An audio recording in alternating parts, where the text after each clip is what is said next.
Idol, ba't ang gwapo mo pa rin hanggang ngayon? Wow, thank you. Sobrang dami nagtanong doon sa pinost kong question dito sa Meta, sa Facebook.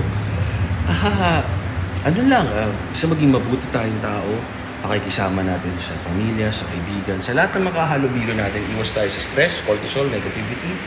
Tapos, yung health, yung kinakain natin. May nagtanong kung araw-araw ba ako nag-intermittent fasting. Actually, simula nung naglipat kami dito, mas medyo stressful. Alam niyo na, may construction. Alam niyo na yan, yung mga nagpapakonstruct, naiintindihan niyo, yung pinagandaan namin yung misis. And then, syempre, medyo malayo. So, malaking adjustment. So, napapakain ako ng mga masasarap na local delicacy din sa Batangas. Siyang tunay kay sarap nga naman. Diga? Alam niyo na yan, yung mga lomi, yung mga kalderetang kambing. So, pag kailangan lang, pero sa ngayon, 15% body fat, nagigain sa nilaman yung nagmumukhang bata, na gusto rin nyo, gusto naman ng mga tao, medyo mabigat nga lang kasi lumaki muscles. Pero, pag kailangan magbawas ng timbang, intermittent fasting,